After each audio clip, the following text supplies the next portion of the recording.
21. So 21 we have 72 over 6 to the second power minus 2 times 3 to the second power, like that. Okay? So as I mentioned earlier, when we have a fractions, we need to do the top first and then do the bottom next, and then just divide the result. Okay? When we have a fraction set up like this. But then the top is just 72.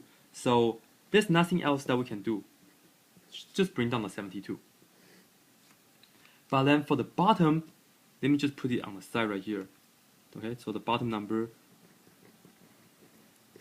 the bottom that we're looking at is 6 squared minus 2 times 3 to the second power. Okay, we need to work out this. We need to figure out what does the bottom equal to, and then put it right here, and then divide.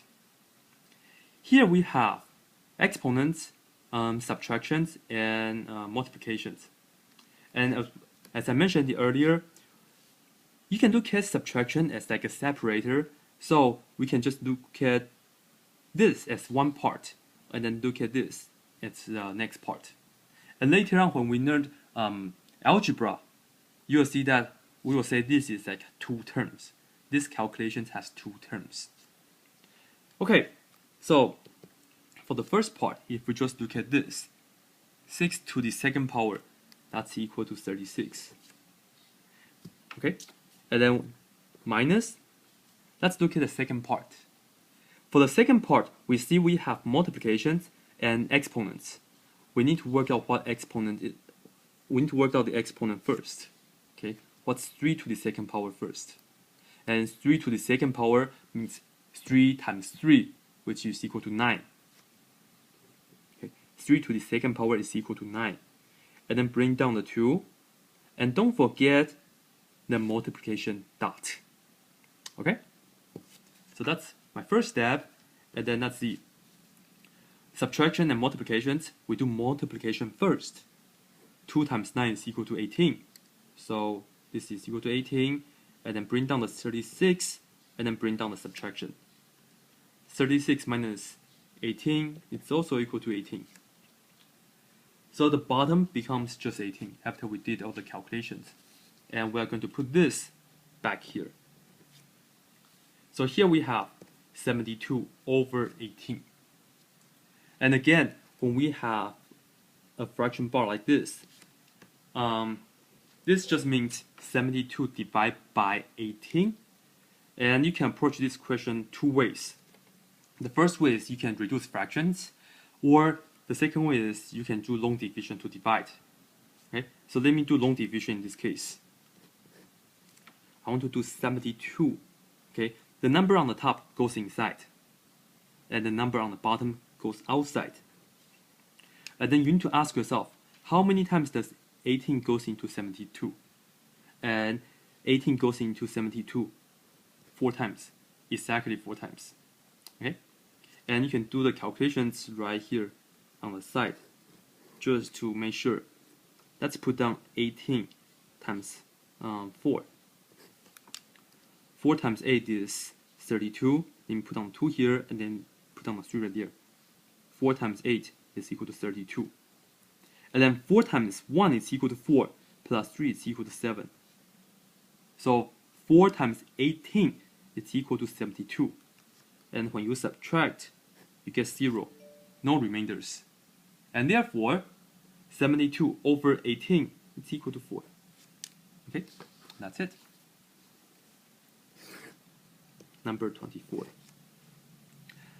Let's do 25 plus 80 divided by parentheses 17 minus 12. So addition, division, subtraction, but we have parentheses. We have to carry out the subtraction first, because that's inside of the parentheses. So 17 minus 12 is equal to 5. So we know this is equal to 5. And then let's maintain the parentheses, divide, and why am I writing backwards? This is right, yes. 25, bring down the 25, bring down the plus, bring down the 80, and then also brought out the division sign already. 17 minus 12 is equal to 5, just like that. However, since there's nothing in front of the parentheses, there's no number in front of the parentheses, we can just take out the parentheses. So this is actually just 25 plus 80, and then divide by 5. And then divide by 5. So here we have addition and division.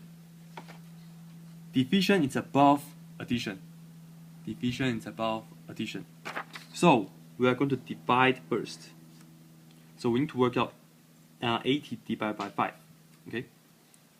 So let me just make a note right here. Whenever we have a first number divided by a second number, when you want to use the long division, you always put down the first number inside and the second number outside. And whatever you get on the top, that's called a quotient, but that's where the answer is. And then you're going to do the calculations, and you're going to do the subtractions and things like that. And this place is where the remainder is going to be. Okay? So here we have 80 divided by 5. Let's put 80 inside, because 80 is the first number. It's not because 80 is bigger. We have 80 divided by 5. We put 80, we put the first number inside. And then we put the 5 on the outside. Okay, 5 goes into 8.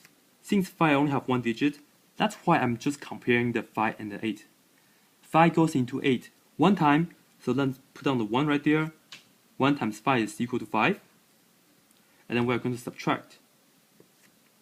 Okay, and then 8 minus 5 is equal to 3. Bring down the 0. Okay, then I'm looking at this as 5 and 30.